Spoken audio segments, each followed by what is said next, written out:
pido a don David que por favor nos grabe. Reporta La Tribuna, ahí en Honduras.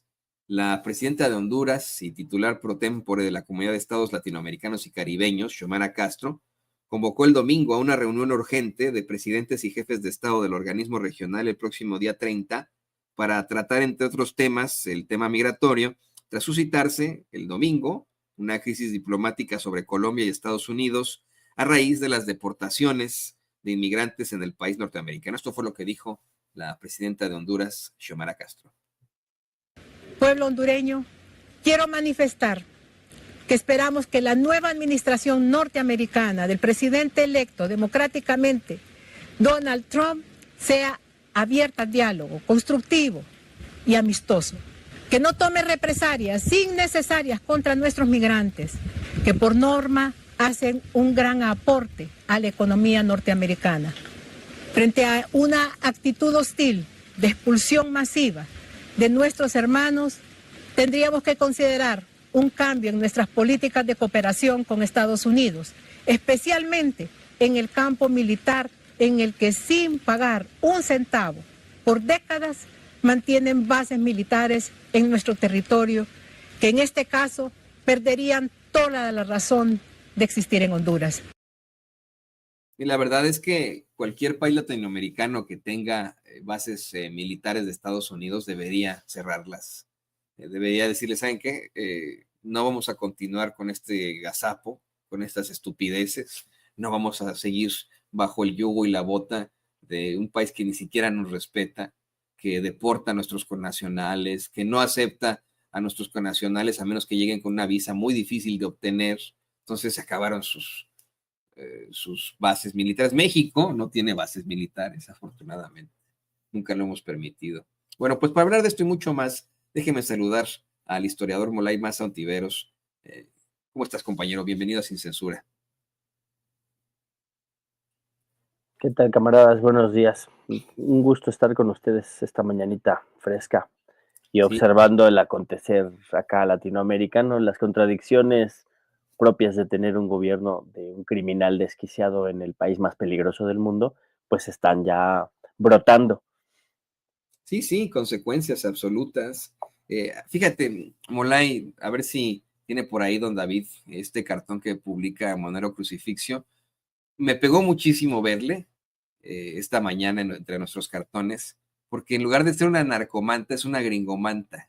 ¿Qué diferencia hay entre un grupo del crimen organizado, de un cártel de la droga en México, con el gobierno de los Estados Unidos en estos momentos, cuya cabeza es un criminal, es un sujeto que fue declarado culpable de fraude, de abuso sexual, de otros delitos, y que no enfrenta las consecuencias de sus actos por ser el presidente de los Estados Unidos, pero que representa un gobierno que interfiere en otros países, que así como los narcotraficantes luchan por plazas en algunas ciudades, bueno, pues lo mismo, ¿no?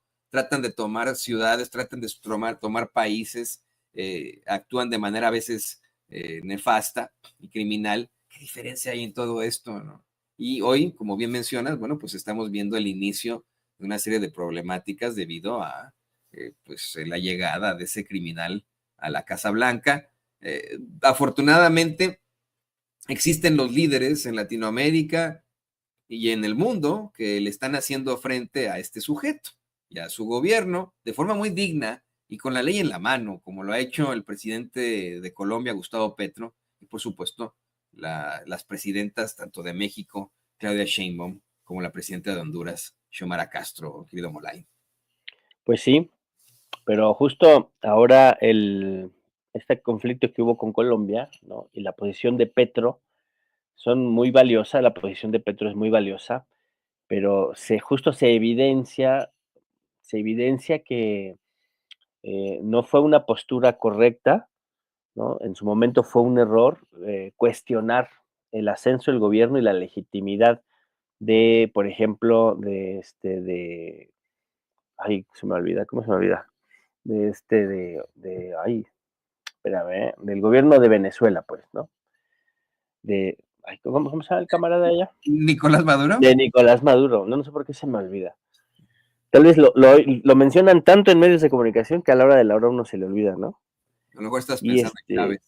Cuando fue el ascenso del gobierno, pues Gustavo Petro fue de los que dijeron, no, es que ahí no está aclara cómo se hizo la elección.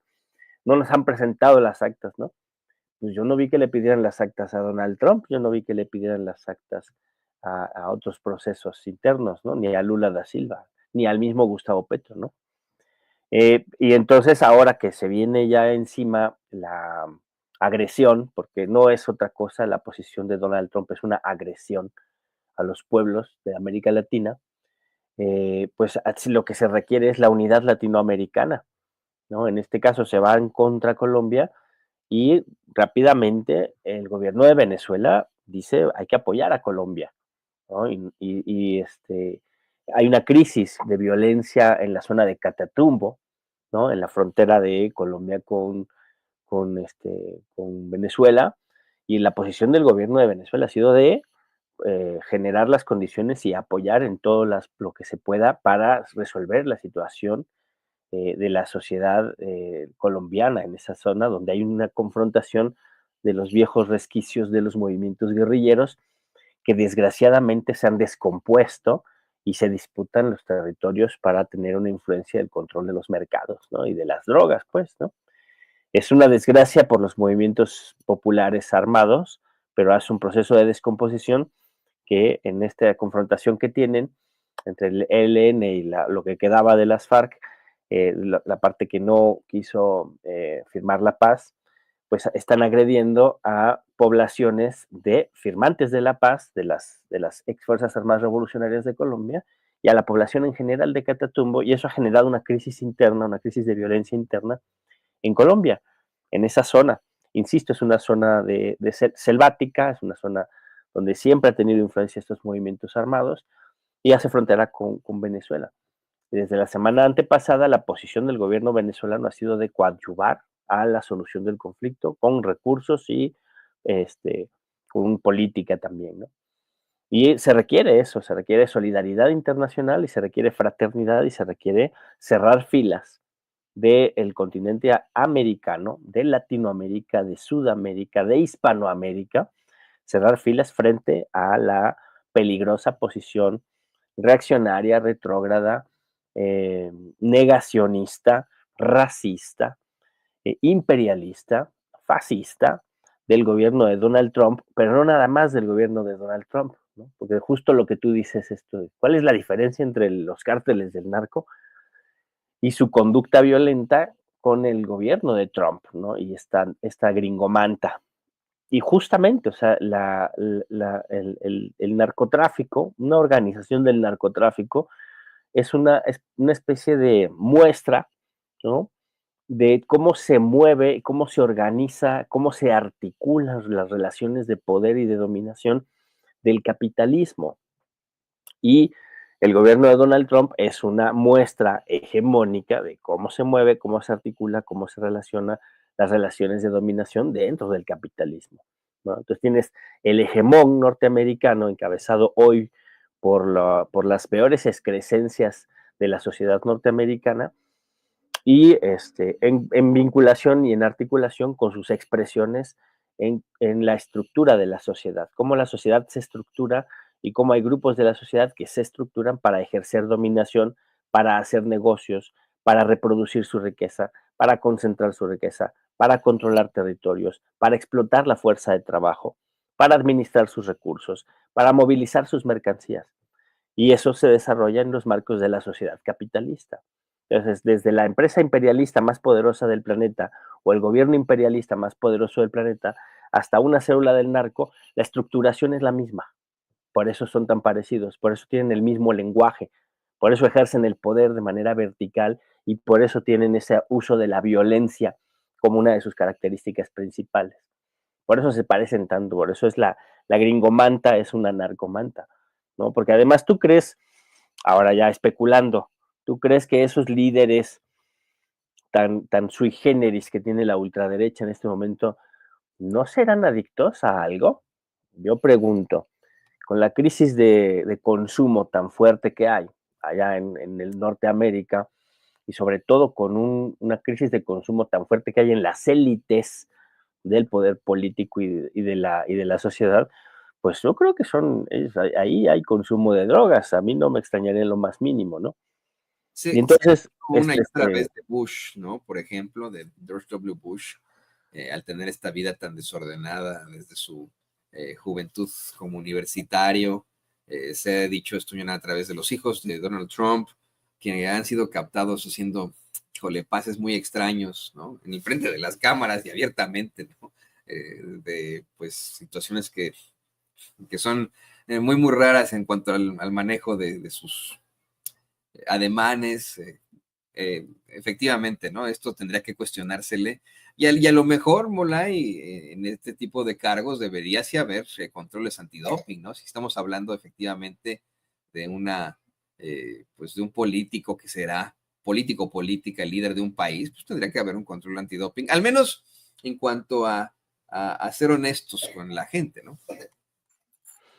pues sí, pero o sea, ahí ya estamos hablando de que debería haber una concepción distinta del fenómeno de las drogas, ¿no? O sea, para que un presidente se sometiera al antidoping, ¿no? También tendríamos que hablar de que se sometieran a pruebas de perfiles psicológicos, ¿no?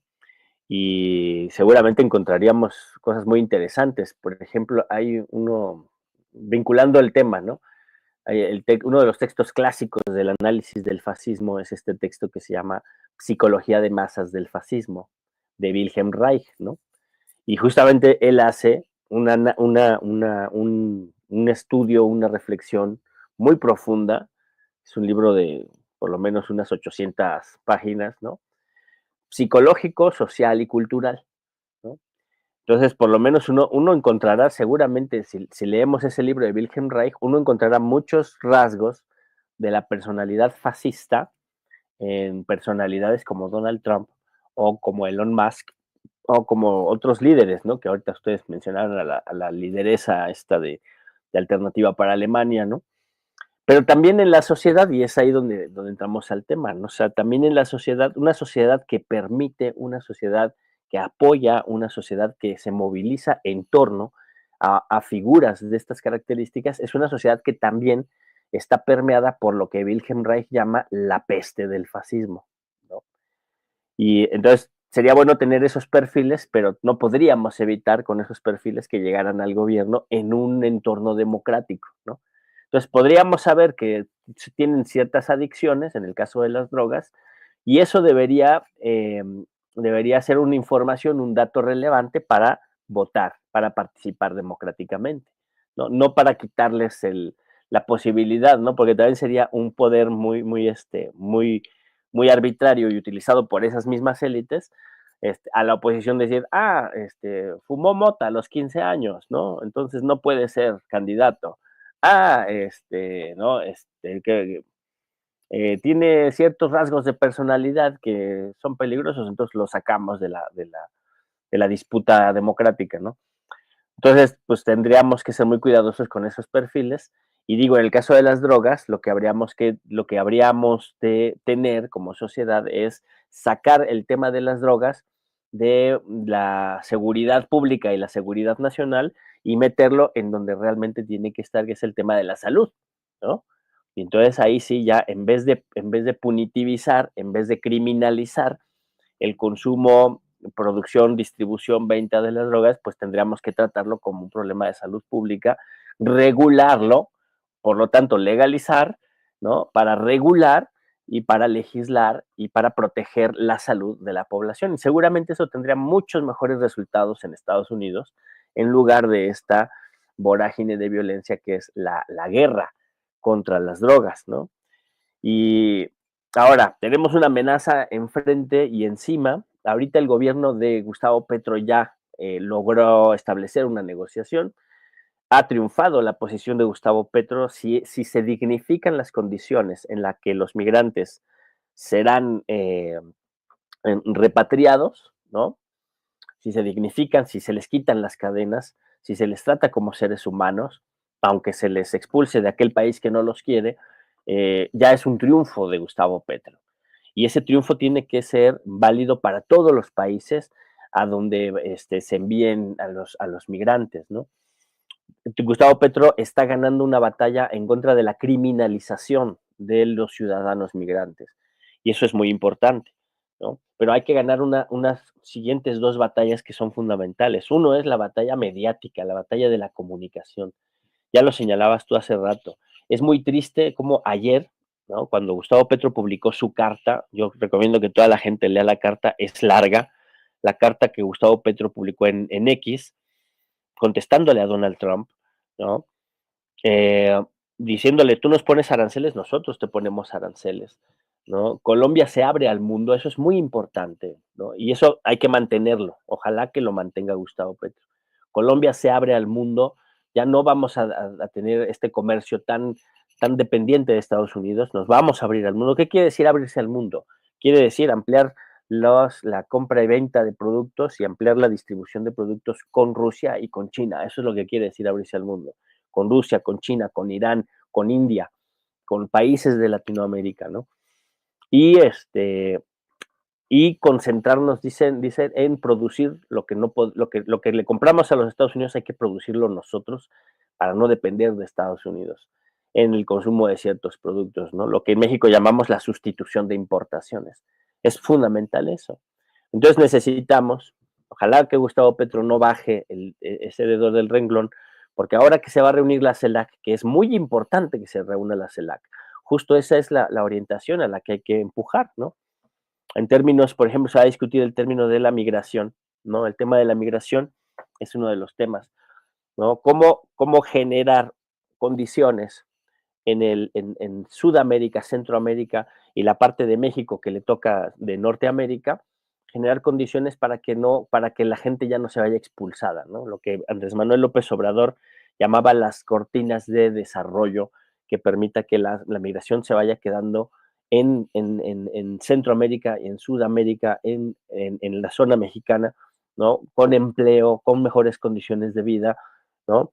Y eso cómo se articula con el cuidado del medio ambiente, ¿no? Entonces es generar ventanas, cortinas de desarrollo con protección del medio ambiente, lo que te implica necesariamente expulsar a los grandes capitales extranjeros y hacer una inversión endógena en procesos productivos que permitan del desarrollo económico con respecto al medio ambiente y con mejoramiento de calidad de vida de las poblaciones, ¿no? Por lo tanto, tiene que haber un giro estructural en la concepción de lo económico, en la concepción del desarrollo y en la concepción del mercado, ¿no? Porque se tiene que generar un mercado interno, un mercado regional interno, tratados de libre comercio solidarios o tratados de comercio solidarios entre los pueblos de América Latina. Y viene el último tema que es la unidad latinoamericana y caribeña, ¿no? Justamente se tiene que discutir con seriedad la unidad y la integración de América Latina con México. O sea, México sí tiene que voltear muy en serio hacia el sur y hacia la integración económica, una integración política y una solidaridad internacional popular desde la Patagonia hasta el Bravo, ¿no? Porque solo esa unidad, ¿no? Y esa fraternidad y esa construcción de mercados locales, de generación de producción local, regional, ¿no? De sustitución de importaciones a nivel regional, de rearticulación de plantas productivas e industrialización a nivel regional, con capital latinoamericano, ¿no? Solo esa integración latinoamericana, sudamericana y del Caribe es lo que va a permitir tener un bloque regional de poder que pueda negociar de manera colectiva con el ente norteamericano y una alternativa económica real para los pueblos y para las migraciones y para combatir el deterioro climático, ¿no? Y eso está trazado en la carta de Gustavo Petro. La reacción mediática ha sido deleznable, ¿no? Todos los medios de comunicación colombianos culpan a Petro de la crisis diplomática con Estados Unidos, ¿no? Y eso hay que combatirlo, es parte del combate ideológico y parte del combate cultural, ¿no? Que dicen es que porque Gustavo Petro no aceptó los aviones con migrantes, ahora estamos en una crisis diplomática. Parece que la crisis diplomática ya se está resolviendo porque finalmente los gringos le bajaron a su agresión y ojalá les quiten las cadenas y respeten los derechos de los migrantes y se van a recibir los aviones en Colombia. Sin embargo, hay que superar esa narrativa de que Gustavo Petro tiene la culpa por no recibir a los aviones con migrantes. No, para nada. La culpa la tiene la posición agresiva, reaccionaria y violadora de los derechos humanos de la administración de Donald Trump. El problema no es que Gustavo Petro no reciba los aviones. El problema es que Donald Trump está violando los derechos humanos y está criminalizando a los trabajadores migrantes no gringos, no caucásicos, ¿no? Ese es el verdadero problema y hay que desmontar esa lógica de la derecha, de la reacción, que está convenciendo, que está mintiendo a través de los medios de comunicación corporativos, están mintiéndole a los pueblos de que es la culpa de las víctimas, ¿no? Ahora sí que nos están revictimizando, es culpa nuestra exigir nuestros derechos humanos, es culpa nuestra obligar a hacer respetar, exigir el respeto de nuestras soberanías y de nuestros procesos históricos y de la democracia latinoamericana. Entonces hay que, no es nuestra culpa, nosotros nos estamos defendiendo, la agresión viene del imperio norteño y necesitamos la unidad latinoamericana. Porque además, esto no es ¿cómo se llama? No es un accidente, ni es un capítulo menor que ya se supere porque se resolvió la crisis diplomática entre Colombia y Estados Unidos. No es así. Es una postura sistemática, agresiva, racista, imperialista, fascista de las élites globales, no nada más del gobierno de Donald Trump. El gobierno de Donald Trump es un síntoma de una situación global que es la concentración brutal, ¿no?, de las ganancias, de la expoliación colonial, monopólica, del gran capital en contra de los pueblos del mundo. Y eso es muy importante. Hay que ver los datos de Oxfam, ahorita no los tengo a la mano, pero Oxfam hizo un informe justamente para la reunión de Davos, ¿no? Un informe donde dice cómo hay en los últimos años ha habido una maximización de la concentración de la riqueza.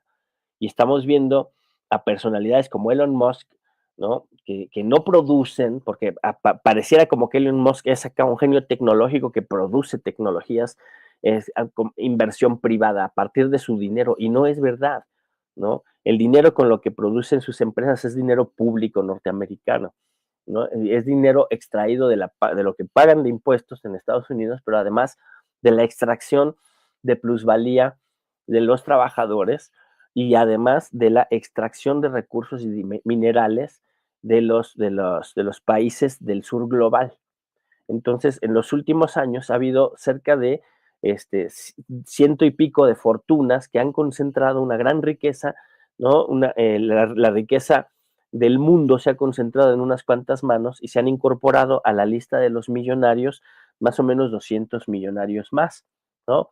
Pero a partir justo del saqueo de los recursos naturales, de la hiper explotación de la fuerza de trabajo que no tiene derechos, ¿no? Allá en los países donde hay una dominación directa del imperio y una concentración de la riqueza que hace un mundo mucho más desigual y que ha permitido que tengamos ahora una nueva casta que sean los millonarios, ¿no? Los trillonarios, les dirían en inglés, ¿no? Y estos billonarios, ¿no? Millonarios, billonarios, van a ser cerca de 5 para dentro de 4 años, para cómo se está concentrando el capital, ¿no? Y de ellos destaca en este momento el hombre más rico de la historia y más rico del mundo en este momento, que es Elon Musk. Y esto se incrementa la peligrosidad de personajes así justamente por sus filiaciones político-ideológicas, ¿no? Que son filiaciones político-ideológicas abiertamente nazis, ¿no?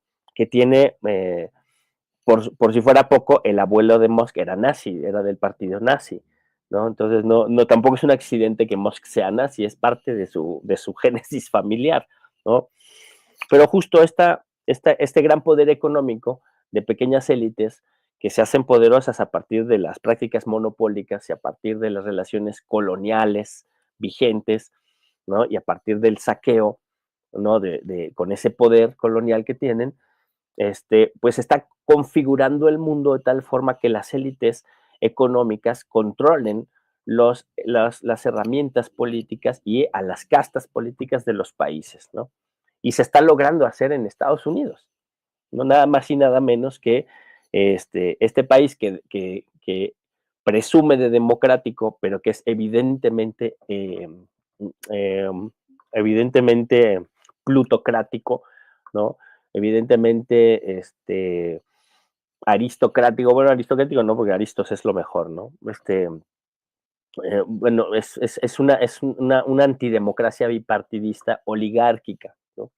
Y es el país que tiene la estructura este, útil, ¿no? Para la imposición de este tipo de regímenes de los mega ricos, ¿no? Para el control de los países y la expulsión en este caso, ¿no? Por la mentalidad racista, la mentalidad eh, retrógrada de la élite a la que se le entrega el poder, pues con toda esta violencia tan brutal, racista y clasista contra la clase trabajadora, porque además ese es el asunto. Una de las características principales del fascismo es que es una violencia clasista, una violencia eh, reaccionaria de las élites económicas contra la clase trabajadora, ¿no? Y contra la clase trabajadora racializada y contra sectores de la clase trabajadora específica, como el caso de las mujeres, ¿no? Entonces, a las mujeres se les piensan quitar los derechos, a todas las disidencias sexoafectivas se les piensa quitar todos los derechos, ¿no? Ahí es una retrogradación en todo lo que se había avanzado de los derechos humanos en materia de las comunidades afectivas, las diversidades afectivas y las disidencias afectivas, pues hay todo ese retroceso, pero además una línea muy marcada en contra de los derechos humanos, en contra de los derechos de los trabajadores y profundizando en contra de los sectores racializados, ¿no? Entonces es una violencia estructural de las clases poderosas y en este momento de la historia de la humanidad más poderosas que nunca, más millonarias que nunca, a partir de la explotación de la fuerza de trabajo y del saqueo de los recursos naturales, ¿no? Entonces, contra eso no se puede ir solo, ¿no? Tampoco se le puede ceder, ¿no? El que se rinde, el que baja la cabeza, el que se agacha, el que dobla las manos frente a esta actitud eh, psicopática del capital y sus representantes, está condenado al hundimiento y a la derrota, ¿no? A eso hay que resistirle con fuerza y lo que hizo Gustavo Petro en su carta es justamente plantear los términos de esa resistencia, ¿no? México lo ha hecho a su manera, eso hay que decirlo también. La presidenta Claudia Sheinbaum ha planteado los términos de la resistencia a su manera, ¿no? ¿Qué nos falta? Articulación con el sur, voltear al sur, ¿no? Voltear al mundo, ¿no? Articulación con otros países, con otros mercados, ¿no? Y superar nuestra dependencia con Estados Unidos, ¿no? Y ahora, ¿qué necesita el mundo como un primer paso, un paso fundamental para resistir a esta concentración del gran capital en unas cuantas manos? Se necesitan estados fuertes, se necesitan democracias vigorosas, se necesita participación del pueblo en las democracias vigorosas de sus países. O sea, sí se necesitan dinámicas de democratización y gobiernos como el de nuestra presidenta Claudia Sheinbaum, que ya está entrando. Muchas gracias, camaradas. Gracias, Mulay.